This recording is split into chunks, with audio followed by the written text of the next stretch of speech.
MicroBrewr Podcast, Session 19.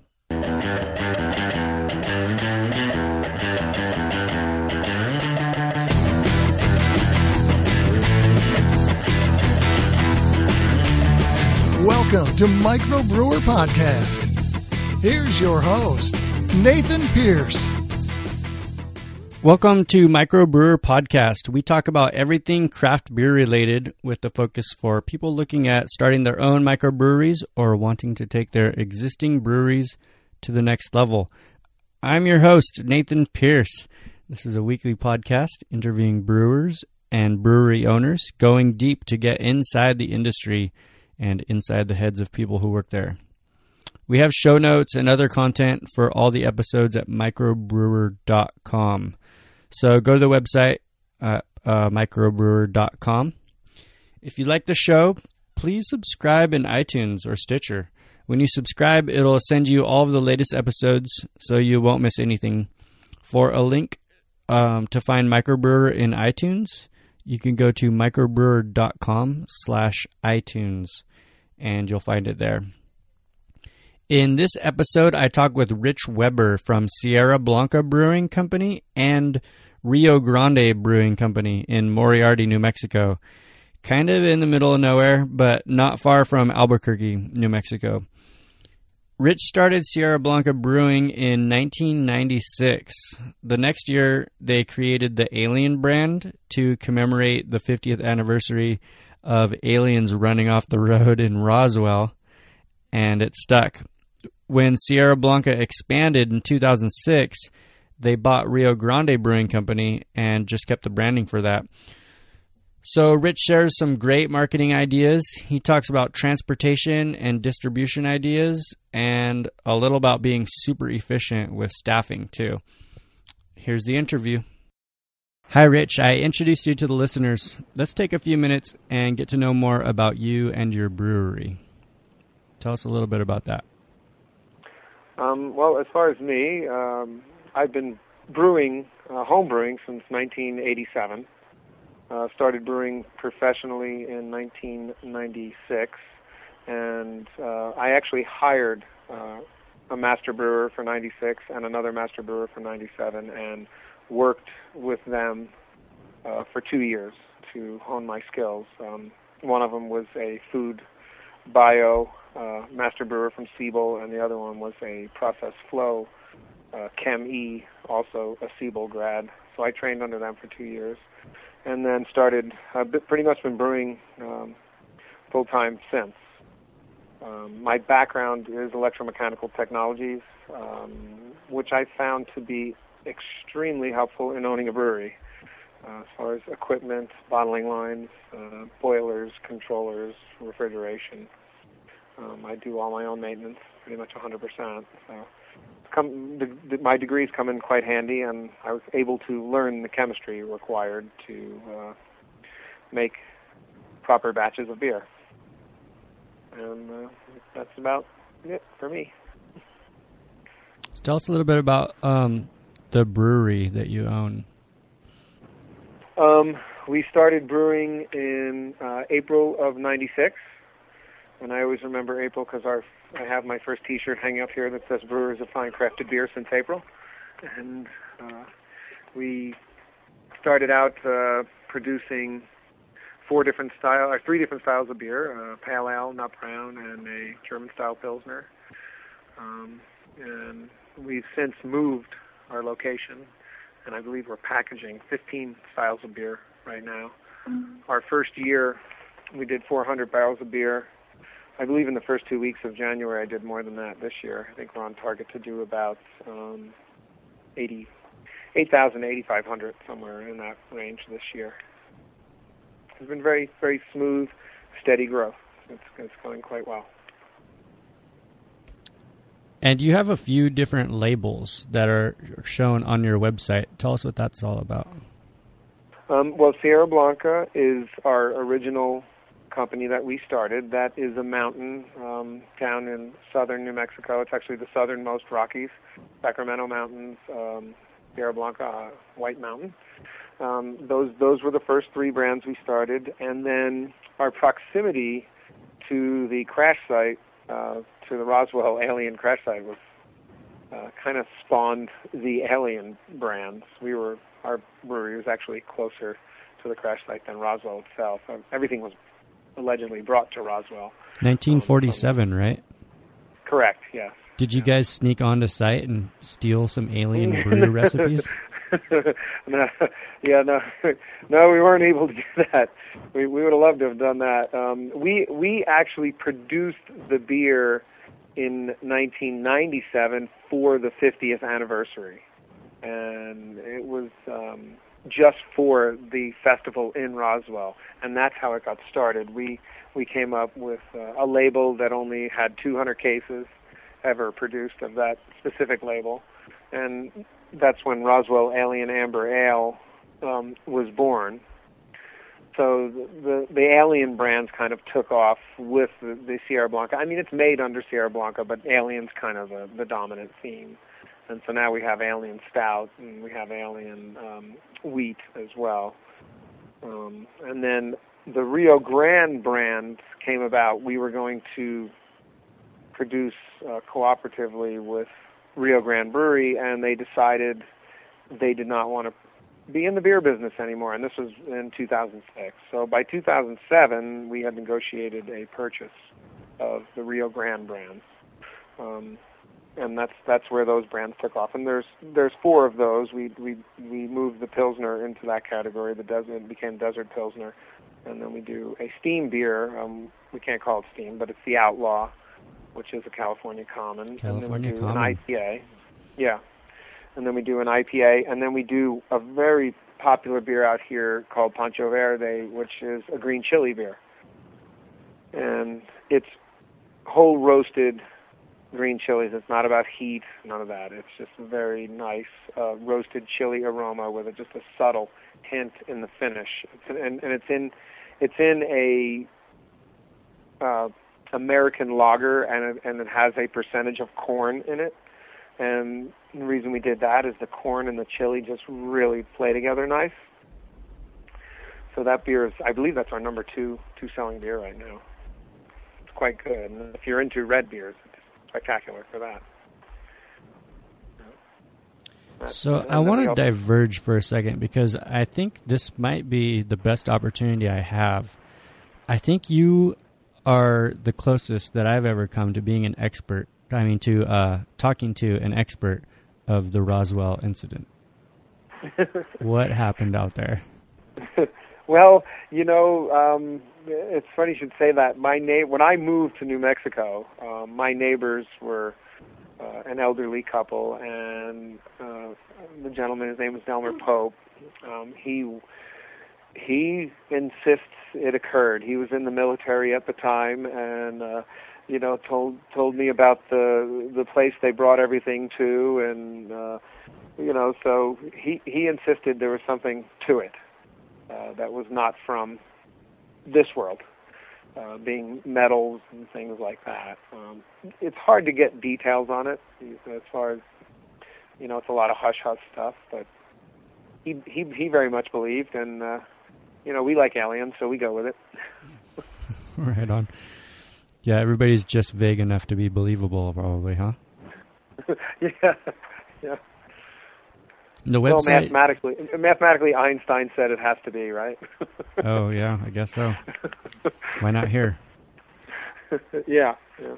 I mean, people get in car wrecks all the time. Why not an alien spaceship wreck? They just missed their turn, probably. Or fell asleep. Fell asleep at the wheel.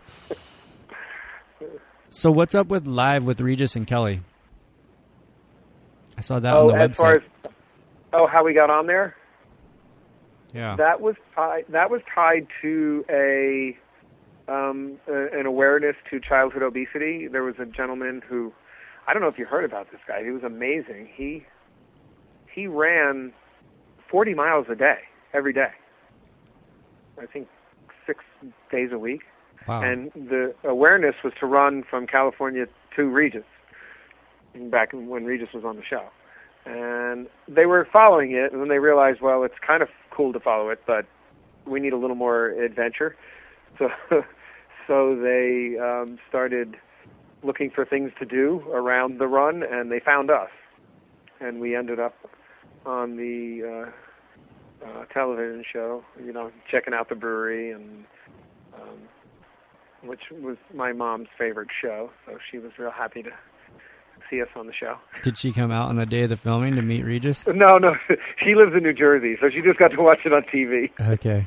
So he was running across the country like a marathon and a half a day, and you just happened to be close to the route. Exactly. Yeah, because we're right off Route 66. You can literally see Route 66 from our brewery. So Oh, wow. They were running down that way. That's like quite a bit of publicity.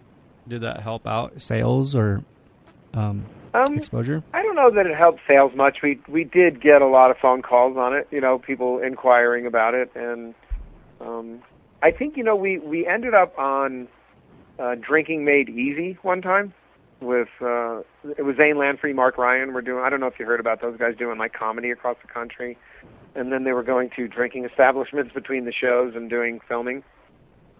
So we got a pretty good amount of press from that, and a lot of interest in the beers from that one. Matter of fact, they kind of focused on the green chili beer. So, and around the country, that kind of spawned can you ship us some beer? And back when we had the company that was shipping beer, which was going great, but then they since went out of business. Oh, I think that might have been the link that I saw on your website. It says click here to order the beer, and I was like, whoa, how can they ship just to anywhere? But when I clicked the link, it didn't go anywhere. Yeah, they went out of business last year, like right after the GABF. It was really weird, and they seemed to be doing. I mean, it wasn't a lot of beer, but we would sometimes 20 plus cases a month, just package up and ship directly out of here. They process the orders, but you still process the shipping. Yeah, they would they would send us an email, and then we would put the tag on, and they would actually send you in the cartons to pack everything in. Oh. And we would just pack it up according, and it was neat because we had so many different varieties here that the response was very good because people can order, there was, I think, 12 styles at the time in the bottle. So people can literally order 2 bottles of each or whatever if they wanted. So when you were doing that, were you able to ship anywhere in the nation or the world for that matter? Yeah, I mean, it was mostly the U.S., and I think there were certain states that you could not do it in, that they couldn't even get approval in, but there was just a handful. So the other company who was processing the orders, they're the ones who handled the licensing to be able to ship to different states and whatnot? Yes, yeah. Interesting. Yeah, it seemed like it was, especially with so many breweries opening up, it seemed like it was going to be a great thing. I don't know what went wrong. Financial, I would imagine. Well, thanks for broadening the picture for us. Now, let's get a little bit more focused. But first, frame the discussion for us. Does Sierra Blanca and Rio Grande have core values, core words, or operating principles that you work by? Our biggest thing here is we really concentrate on smaller batches and quality. Matter of fact, right now we are focused on increasing our laboratory. We are in the process of bringing in a salometer, which is, I can't wait. We can literally get yeast cell counts and viability in 30 seconds, which will make for great pitch rates. And I mean, it's really what we're focused. We're not focused on volume per se. We're not interested in being 30, 40, 50,000 barrel. We opened a micro, and we want to be a micro. So it's more of a quality versus quantity, which I believe was kind of the micro's philosophy from day one. Against, I used to say, drinking the big brands, the big American lager brands. It was quantity versus now what we do of quality. A lot more flavor to the beers versus drinking a lot more beer. So, I mean, that's kind of what we focused on here. And we also are very efficient. We were trying to get industry numbers for production. We kind of, have a few breweries that we've compared ourselves to locally in production per man. And, there's 6 guys in the brewery, and we're going to produce over 8,000 barrels. We have breweries in our state that do 15,000 barrels with probably 30-something guys. So we're very, very efficient. And that's kind of my background, my electromechanical background. When I build something, it really operates smoothly, and if it doesn't, we go back to the drawing board and redo it. Very efficient operation. So you're doing about 1,300 barrels per employee, and other people. And that's production employee. That's that's just in the brewery. We have people that in the office. So it's actually 9 total in the building.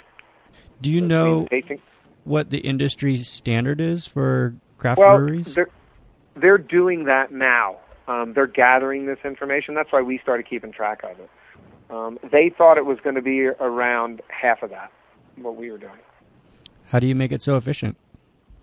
Well, I work a lot.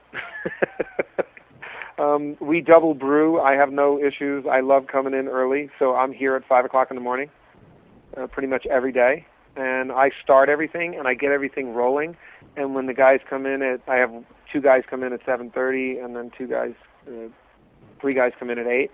And it's pretty much, they're ready to jump on the bottling line because I've CIP'd the bottling line. The tank is already ready to clean. The loop is ready to set up. So my guy sets up his loop, and then he's off to filtering a batch of beer.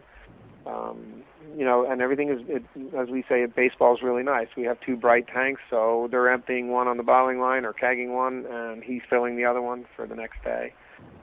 It just runs very smooth. We do have some automation. We do have a 6-pack erector. That we got to we got to about 16,000 6-packs by hand a month. Okay, that's enough. You'd end up with tape all over your fingers from cuts and things like that. So, oh my gosh! What time do you leave? So we automated that. I usually leave around 5 o'clock. I usually do 5 to 5. Brutal. Yeah, it's, what? I opened a restaurant in 1999 that's tied to our brewery down in Ruidoso, near where the old brewery was. And I did 100 hours a week for about 5 years when I did that. So this is nice. So this is easy. Yeah, I got rid of a job. So the brewery's been open for 18 years. Tell us the biggest mistake you ever made as a brewery owner. I would say my biggest mistake was the initial brewery location. And I'd say it was a mistake from a standpoint of, it was kind of wishful thinking. I left New Jersey, very crowded, very hectic, had enough of that, and moved to rural New Mexico. Our brewery was 38 miles from the town that our restaurant was in, and it was just a gorgeous alpine village in the middle of the desert. Sierra Blanca Mountain is 12,000 feet. The town was about, 7,000 feet in that range. And it was just beautiful. And I said, this is a great spot. And there just was not enough demand in 96 in New Mexico for micros in general. And it was very difficult to earn a living. The restaurant certainly helped. We opened that second. We kind of did it backwards for most people. And we did it out of necessity to sell more beer. And that certainly helped. But when it came time to look for a bigger brewery, we decided to go to the bigger population and also to locate ourselves next to a big highway, which is I-40, which in front of the brewery is Route 66, and right in front of that is I-40. And that considerably helped us with shipping and enabled us to increase our market. So, like I said, opening in a little place like that was kind of wishful thinking. I was like, I'm going to live a real relaxed life in rural America. It didn't seem to work out. That was probably the biggest mistake I made in my brewing career. It was my first location. So now you're in Moriarty, right? Yes. That's like 2,000 people. That seems pretty rural to me, though. but you're like 35 miles away from Albuquerque, so that's close enough to a population center. Yeah, and there's two reasons. One is we were 120 miles south, so in order to get the beer from the brewery just to I-40 was extremely costly, and that was part of it. The other thing was the recognition of the breweries in Albuquerque. We were way down south. We were kind of, under the radar, so to speak. And, definitely coming out here, we have a great following of people in Albuquerque. It's amazing how many people come out here to buy their kegs. It helps. We have a tap room in Albuquerque as well, so it really helped get us on the map. I mean, our production went from 3,000 barrels, I think it was like 3,000 the last year in 2006, and by 2008 we were over 6,000. So do you feel like you've already fixed that? You already found the solution to that problem, or is there something else? If you could start your brewery over again, is there something that you would do differently to do it better?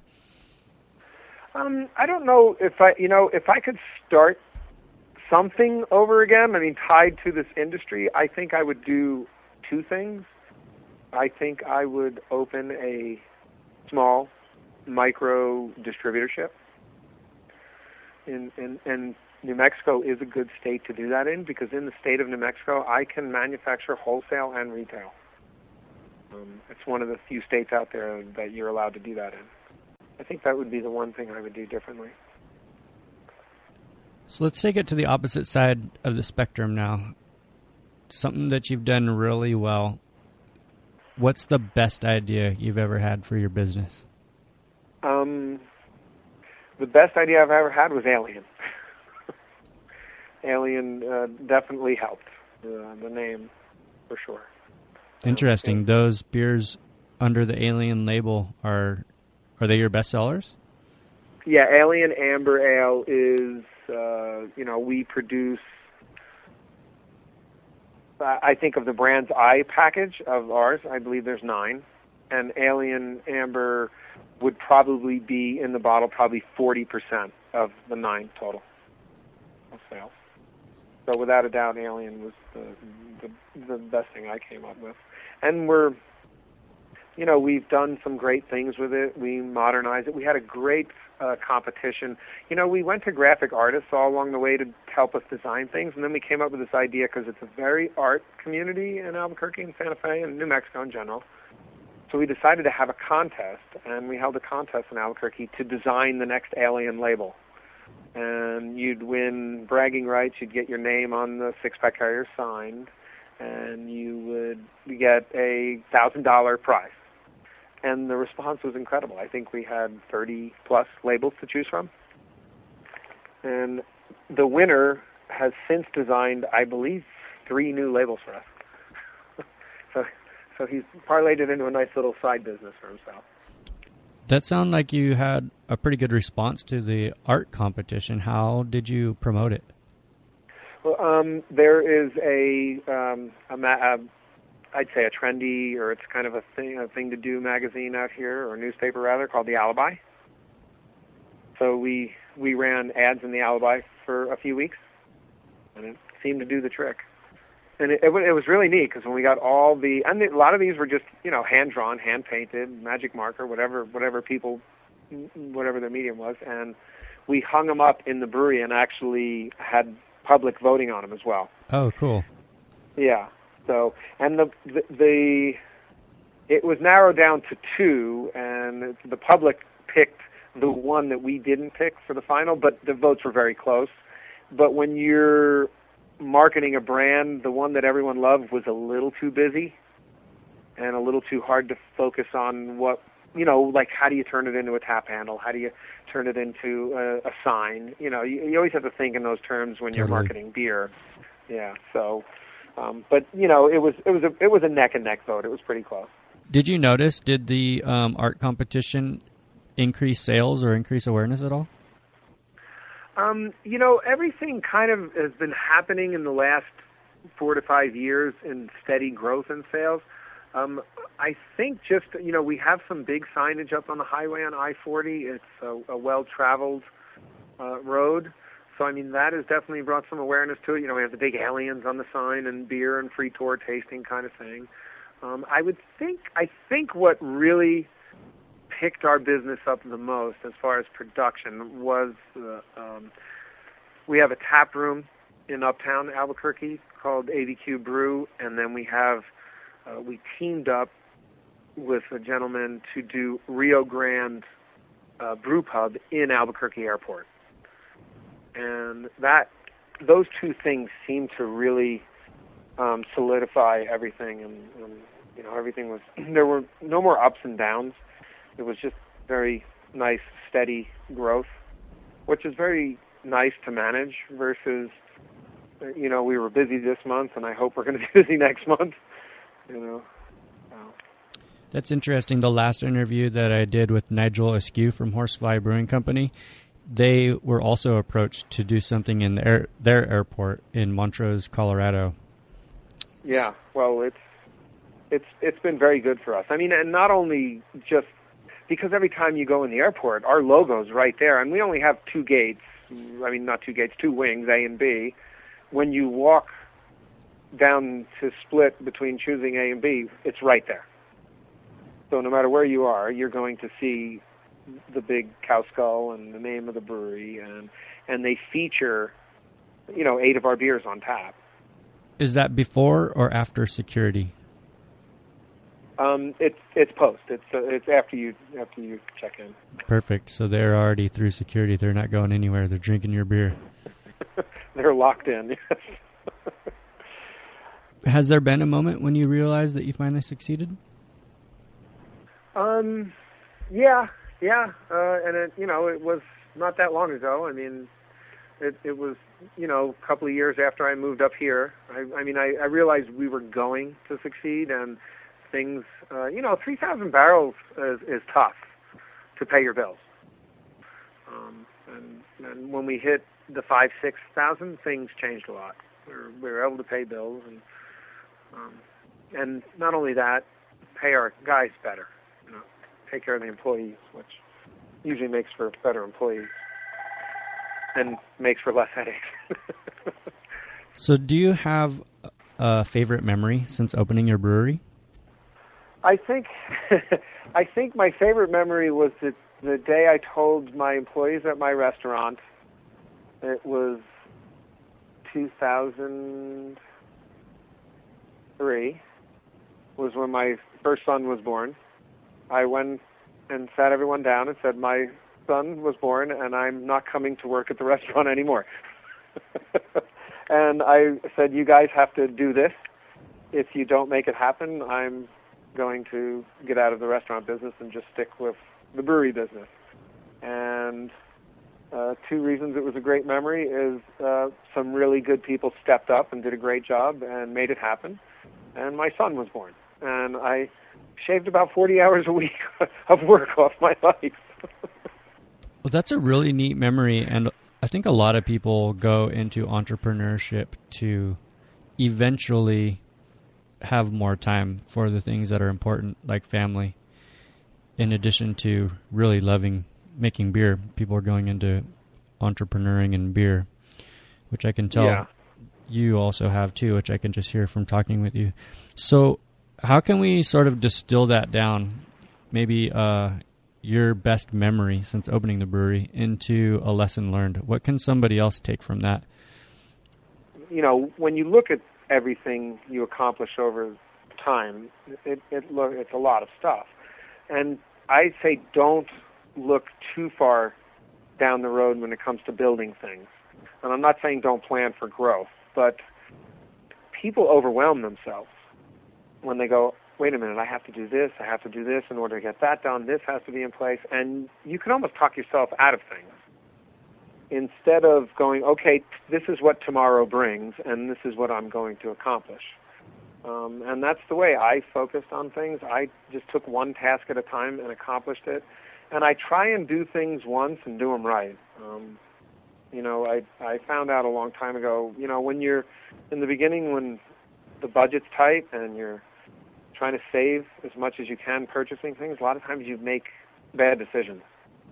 The penny wise, dollar foolish mentality, and sometimes you just have to do that. But looking back, there were some things I bought that I wish pieces of equipment that I said I probably would have been better off with this one instead. It would have paid me dividends spending the extra money back then instead of today,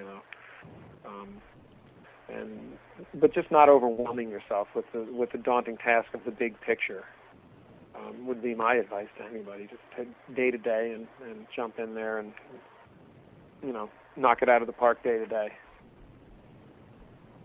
Well, my next question, it sounds like you just answered it. I was going to ask you, what could you tell an aspiring home brewer who wants to start a brewery? What's the most important thing for them to do tomorrow? But it sounds like you would say, just start moving. Don't plan too far ahead.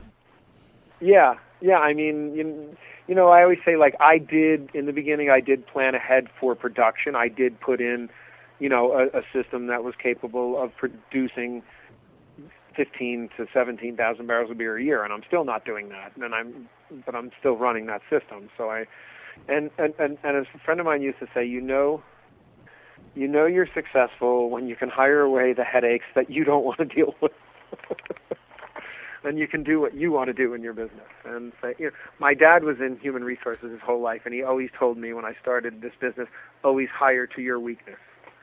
Don't hire someone that is good at the same thing you're good at. Bring someone in that can be an asset to the collective. Well, now we have a question from one of our listeners, Mark Stafford, who asks, why do you do what you do? I got into doing what I do. I had gotten into better beers in the mid-'80s. I had some friends from England, and I went to England and just fell in love with brown ales and porters and stouts and pale ales. And it was always in my mind to own my own business. And I thought, well, when the opportunity came about, why not get into beer? It would be nice to manufacture something, and beer was definitely my first choice. I mean, manufacturing seems to be going away in the United States, and the electromechanical background, the equipment, I had so much experience working with other companies dealing with computer-controlled machinery that it seemed to be a very good fit. And I used to work for companies designing power systems for aircrafts and a lot of government-type contracts, and I just wasn't cut out for it. I liked having something at the end of the day that I made that was tangible, that I could sit back and look at. And my first business was actually a body shop. And I absolutely, at the end of the day, when you paint a car and you can sit back and look at that, it's an incredible feeling. I feel the same way about the beer. All right, now it's time for happy hour. The next set of questions are a little lighter. We're going to get to know each other a little better, have some fun, and get inside the industry. Are you ready, Rich? Sure. Cans or bottles? We are in bottles right now, 100%. I think ultimately I may end up in cans. I do like glass for my product, though. But, I mean, no headspace, very low airs, no light is appealing as well in the can. In New Mexico, some breweries are in cans and bottles, and some are doing well and some are not doing well in cans. So it's kind of, you don't know if it's the package, what's in the package, or the packaging. But it is an outdoor state, so that's kind of why we're really researching it. There's a lot of hiking, biking, mountain climbing, rafting, things like that. A lot of places that cans can go. What's the most challenging beer you've ever made? I've been working on a cherry brown beer, and I want whole cherries, and it just hasn't quite hit, and I've probably done 10 different versions of it, and it's not getting to where I want it to go, and so now I'm actually going into a place I've never been, which are the sours. I have a pilot system at our pub in Albuquerque that we can brew 2 kegs of beer on. So we're going to start out over there and experiment with that particular beer. Tell me one beer style that you think will be gaining more attention. Everyone wants to predict that next beer. I mean, it seems to me, my thoughts on the industry is I'm wondering if the session beers are going to become a little more popular. I always look at one aspect of micros and tie it to people and the age of people. And as people get older, they tend not to do well with their weight, shall we say. And these bigger, heavier beers are going to be tough for some people to maintain and still maintain their girlish figure, shall we say. And I'm wondering if the session beers, as the crowd ages a little, the English miles, those kind of things, may come back into play. But I've seen it go from box to doppels to, the box just kind of disappeared, and now we're going crazy on the IPA. We do a contract beer of a pecan beer, and I can't keep it on the shelf. It sells like crazy. And not my favorite style. I kind of like beers. I don't like too much in my beer, but it's amazing, the response to it. If you were going to make a 5-gallon batch at home this weekend, what beer would you make? I would probably work on a different version of a triple that we do right now, just because I have it. We do one right now for a contract, and in my mind, I have a different direction for it to head. So I would probably brew that just so they could try it and taste the difference. Can you suggest a book for our audience that will help them succeed in opening a brewery? Rather than books, and I still have my, how to open a microbrewery and all the ones that came out in the beginning. I think going to breweries is unbelievable as far as the information you can get, and breweries are very open to showing people and talking to people and showing people how they do things, and to learn from other people's mistakes is a way to save a lot of money. But I just bought the Water book, great book. It's something I was always interested in. The one thing we do in New Mexico is they turn on different wells every day out here for your water, so our water changes daily. So we actually start with pure H2O here and build it back up according to whether we are in England or whether we're in Germany or whether we're in Belgium, or U.S. for that matter, with the American Pale and American IPA. And we actually build our water according to the regions that those beers started out, which is really nice. It is costly, but it makes for a very diverse portfolio of beers. We don't have what I refer to as, some breweries have a house flavor. A lot of their beers have an underlying taste. But our water, changing our water up on every batch. Plus, we run about 5 different yeast strains here, so that's the other aspect. It's Water by John Palmer and Colin Kaminsky. Yeah, and I just ordered the book on sours today because I told you I wanted to. One of my favorite beers was, I don't know if you know New Glarus up in Wisconsin, but they do a line of sour beers, fruit beers that are just spectacular, and so I'd like to just move a little in that direction, just for a once-in-a-while production. What's the book on sour beers? You know what? I just ordered that. Let me see if they sent me. They didn't send me confirmation on it. It just came out June of 2014. American Sour Beers by Michael Tonsmere? I believe so. I think it was American Sour Beers. I think that's right. Hold on. Can you hold 1 second? Sure.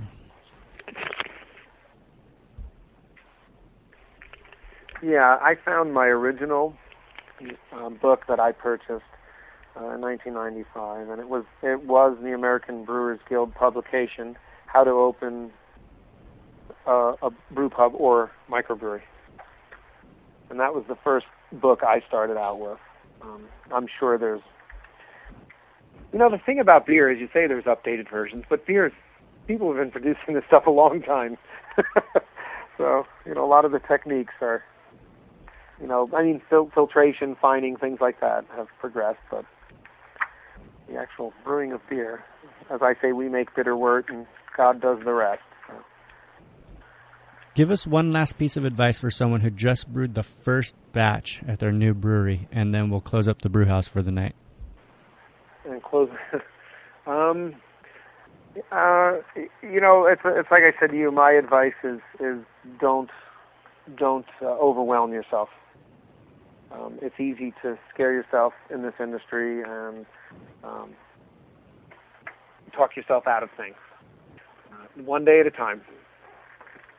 Take it all one day at a time and build on what you learned or didn't learn the day before, and make sure you don't repeat mistakes. On the job training. But, yes, exactly. Yeah, right now with the number of breweries out there, there's no reason for anyone, in my opinion, to go into this and be heading in the wrong direction, because there's so many guys that are doing quite well at it and are very efficient at it and good. Thanks. Well, it's been great talking with you, Rich. Thanks for sharing your tips on starting and operating a successful brewery. But tell us how we can stay in touch with you, and then we'll set this episode aside to ferment. My email is rich@sierrablancabrewery.com, and it was great doing this with you. I'm glad we can get together and do this.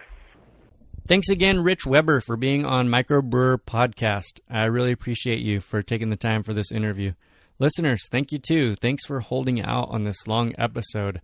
I do trim just a little from the recordings, especially when we talk too long. But there was so much good information on this one, I didn't want to trim it too much. So let me know what you think. Leave some comments on the show notes page. How long do you want the podcast to be? What's your favorite length when listening to this podcast? The show notes for this episode are at microbrewer.com/session19. Please leave your feedback for me there. And you'll find the links and resources mentioned in this episode. So go to the show notes and check out Sierra Blanca Brewing Company and Alien Amber Ale online. Let Rich know that you appreciate him sharing his advice. The show notes are at microbrewer.com/session19. And if you like the show, remember, please subscribe in iTunes or Stitcher. You'll have every episode sent straight to you as soon as it comes out. Find a link on how to find MicroBrewr in iTunes at microbrewer.com/iTunes. Thanks again for listening, and until next time, support your local brewery, and we will see you next week. Thanks for listening to MicroBrewr Podcast with Nathan Pierce. We'll see you right here next time at microbrewer.com. If you want more resources for starting a craft brewery, check out microbrewer.com, microbrewer.com. If you want to become a Cicerone certified beer server, check out beerexamschool.com for free study guide and flashcards for the certified beer server exam. beerexamschool.com.